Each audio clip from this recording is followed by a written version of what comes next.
نوجوان میری بات پر توجہ کریں.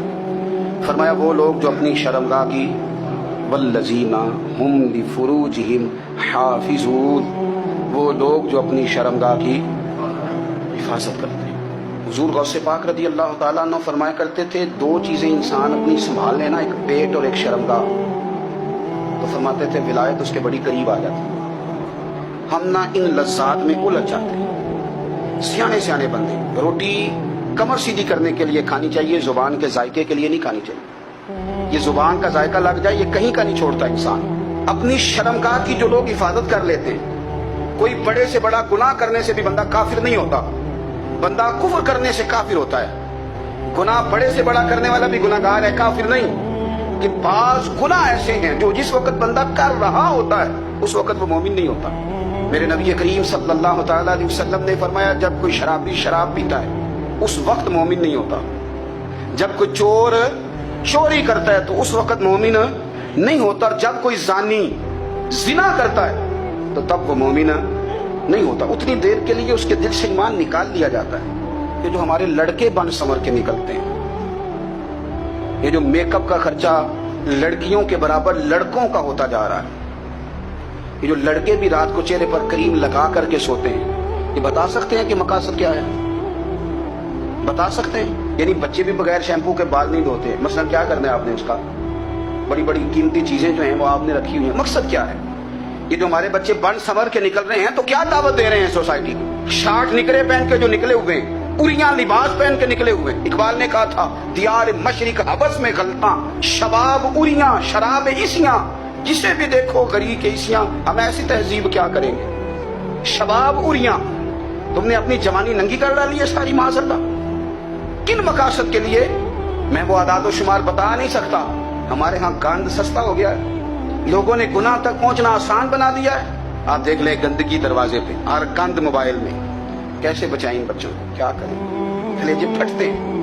کوئی باتیں سوچتے ہیں تو سوچتے ہیں آنے والی نسل کو کہاں لے جائیں، کہاں چھپائیں، کیا ایسا کریں کہ یہ بچ جائیں. خدارا قربان جائیں حضرت عثمان غنی پر. مصنف ابن ابی شیبہ میں صحابہ فرماتے ہیں حضرت عثمان غنی نا بڑے مالدار تھے. مال آتا ہے تو لوگ عیاش نہیں ہو جاتے، مال آتا ہے تو لوگوں کی خواہشات بہت بڑھ نہیں جاتی. بڑے مالدار تھے، مالدار بھی تھے اور سونے بھی بڑے. حضرت اسامہ بن زید کہتے ہیں میں نے زندگی میں اتنا سونا بندہ نہیں دیکھا جتنے حضرت عثمان غنی خوبصورت تھے. پیسہ بھی حسن بھی، لیکن فرماتے ہیں کہ حضرت عثمان غنی سب سے بڑھ کر اپنی شرمگاہ کی حفاظت کرنے والے اور سب سے بڑھ کر صلہ رحمی کرنے والے، رشتہ داروں سے اچھا سلوک کرنے والے، حیا والے، شرم والے، پاکیزگی والے. آپ کا ذہن ہے، آپ صبح اٹھتے ہی ذہن بنا لیں کہ میں نے آج اتنا سبق پڑھنا ہے، آج اتنی تفسیر دیکھنی ہے، اتنی عبادت کرنی ہے، فلانی نعت میں نے دیکھنی ہے، فلاں خیر کا کام کرنا ہے، فلاں آدمی کے ساتھ نیکی کرنی ہے. صبح ذہن بنا لیں، آپ کا ذہن وہی کام کرنے لگے گا. لیکن اگر صبح اٹھتے ہی ذہن میں گندگی ہے، رات کو سوتے ہی معاذ اللہ ذہن میں وسوسے ہیں، تو پھر سارا دن وہی چکی چلے گی، وہی انداز رہے گا. تھوڑا سا آپ کو اس کی نگرانی کرنی ہے. تھوڑا سا فحاشی اریانی یہ تیزی سے پھیل رہی ہے، تیزی سے گندگی لوگ کشید کر کے لاتے ہیں. اور حیا کا مطلب صرف اتنا ہی نہیں ہے آپ زنا اور بدکاری سے بچیں، آپ اپنی زبان کو بھی حیا والا بنائیں. کوئی کچا کمزور جملہ، گندی بات، گالی کبھی بھی زبان پہ نہ آئے. آپ کا انداز حیا والا ہو. بے باک ہو جانا، بے باک بولنا، میں باریکی سے اس بات کو سمجھتا ہوں اور میں آپ کو بہت ساری بزرگوں کے ارشادات کا نچوڑ عرض کرنے لگا ہوں. آپ اپنا ذہن صاف کر لیں، آپ کے بہت سارے کام ویسے صحیح ہو جائیں گے. کیونکہ ہمارے دین کے اندر زیادہ اجر نیتوں اور ارادوں پہ ملتا ہے. آپ کے جو اندر کی پاکیزگی ہے وہ بہت سارا فضل لاتی ہے اللہ کا. اور اگر دل ہی نہ پاک ہو، ذہن ہی نہ پاک ہو، تو وہ خیر کی چیزیں کس طرح کر کے داخل ہوں گی؟ اپنی شرمگاہ کی قربان جائیں. نوجوانوں ذرا غور کرنا. میرے نبی کریم صلی اللہ تعالی علیہ وسلم کے بارے میں حضرت عائشہ صدیقہ فرماتی ہیں کہ عرب کی کنواری لڑکیاں بڑی حیا والی ہوتی تھیں، لیکن اللہ کے پیارے رسول صلی اللہ علیہ وسلم عرب کی کنواری لڑکیوں سے بھی بڑھ کر حیا والے تھے. یہ ہمارے بچے مذاق میں ہمیں کئی دفعہ کہتے ہیں شادی کرا دو. شوگل میں ابا کو کہہ دیتے ہیں، ابا منہ پہ آ کے کہہ دیتے ہیں، کہتے ہیں یہ بڑا بھائی مصیبت بن گیا، یہ ہٹے گا تمہاری باری آئے گی. آپ کچھ ایسی باتیں کر رہے ہیں، کچھ ایسے انداز آپ اختیار کر رہے ہیں جو وزادار لوگ کرتے نہیں. شرم و حیا سے وہ چیزیں ڈھل جاتی ہیں.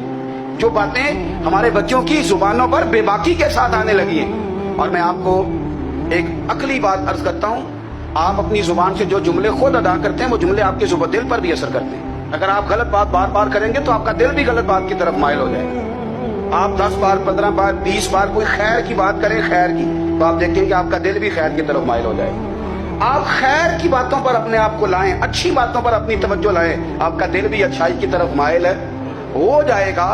کفل کا ایک واقعہ ترمذی میں ملتا ہے. ایک شخص کفل نام کا تھا بنی اسرائیل میں. ایک عورت مجبور تھی، اس کے بچے بھوکے تھے، تو کفل نے اسے مائل کر لیا کہ تو میرے ساتھ گناہ کرے گی تو پھر میں تیرے بچوں کی روٹی تجھے دوں گا. تو وہ عورت پہلے تو بیچاری نہ مانی، لیکن بچوں کی بھوک دیکھ کے مجبور ہو گئی. جب کفل کے قریب گئی نا وہ عورت، اس نے دروازے سارے بند کر لیے. ترمذی شریف میں اس کا واقعہ موجود ہے. چاروں جانب سے بند ہو گیا سارا کچھ. لیکن جب وہ کفل کہتا ہے میں اس بی بی کے پاس جانے لگا تو عورت کا وجود کانپتا تھا. جس بندے کو گناہ کی طرف جاتے اس کی طبیعت میں ہیجان پیدا ہو تو مانا یہ ہے کہ ابھی ذہن پورا غلیظ نہیں ہوا، ابھی طبیعت پوری گندی نہیں ہوئی، ابھی ایمان کی بہت ساری قسمیں موجود ہیں، عورت کا وجود کانپتا ہے. تو کفل کہتے ہیں کہ میں نے اسے کہا کہ سارے دروازے بند ہیں، اب ڈرتی کیوں ہے؟ تو کہنے لگی ڈرتی اس لیے ہوں کہ سارے دروازے بند نہیں ہوتے، ایک دروازہ کھلا ہے اور وہ دروازہ رب قدیر کا دروازہ ہے، اسے کیسے بند کیا جا سکتا ہے؟ تو کہتے ہیں جب اس نے یہ لفظ کہے تو مجھ پر بھی بات کا اثر ہوا، مجھ پر. تو میں نے کہا کہ اگر تو عورت ہو کے رب سے اتنا ڈرتی ہے تو مجھے تو اس نے مرد بنایا ہے، تو مرد تو ہوتا ہی وہ ہے جو اپنے آپ پر کنٹرول کر سکے. تو اب نہ معاملہ آگے جائے گا، اب یہاں بات رکے گی نہیں، جا میں تجھے آزاد کرتا. عورت گئی، اس نے توبہ کی کفل نے، اور رات رو کے کہنے لگا مالک آج میں نے توبہ کی ہے تو میرے اوپر مہربانی کرنا، میری توبہ ٹوٹنے نہ پائے. رات اس نے توبہ کی، رات ہی انتقال ہو گیا. لوگوں کو پتا تھا بڑا بے حیا ہے، بد کردار ہے، گناہ گار ہے، شاید لوگ اس کا چہرہ دیکھنے بھی نہ جاتے، پر مالک کریم ہے نا. حضور فرماتے ہیں سویرے اس کے دروازے پہ لکھ دیا اللہ نے، لوگوں رب نے کفل کے سارے گناہ معاف کر دیے ہیں، اس کے دروازے پہ لکھ دیا گیا. جب آپ اپنی حفاظت کرنا چاہتے ہیں تو اللہ پھر اسباب بھی پیدا کر دیتا ہے. اپنی شرمگاہ کی، اپنی نظر کی آپ خوب حفاظت کریں. اور میں آپ کو ایک بات عرض کروں، ایک بندے کے باحیا ہو جانے سے نا، ایک بندے کے ٹھیک ہو جانے سے اس کے دائیں بائیں بے شمار لوگ ٹھیک ہو جاتے ہیں. نہ چاہتے ہوئے بھی آپ کی نیکی کا اثر آپ کے دوستوں کو پڑتا ہے، نہ چاہتے ہوئے. اور ایک بندے کے بگڑ جانے سے اس کے دائیں بائیں بہت سارے لوگ بگڑ جاتے ہیں، بہت سارے لوگ بگڑ جاتے ہیں. آپ اگر اپنے لب و لہجے پر یہ پابندی لگا سکیں اور اپنے آپ کو اگر آپ سنبھال سکیں تو پھر یاد رکھیے گا بڑی ساری چیزیں بہتر ہو جائیں گی. کچھ چیزیں ایسی ہوتی ہیں جو ہم نا فراخ دلی سے بانٹتے ہیں، اور کچھ چیزیں ایسی ہوتی ہیں جو مجبور ہو کر ہم دیتے ہیں. کئی دفعہ ایسا ہوتا ہے کہ سامنے والا کچھ زیادہ تکلیف میں ہوتا ہے اور ہمارے پاس بھی وسعت نہیں ہوتی، لیکن زیادہ اجر اسی بندے کو ملتا ہے جو تھوڑی تکلیف برداشت کرے اور سامنے والے کی تکلیف کو دور کرے.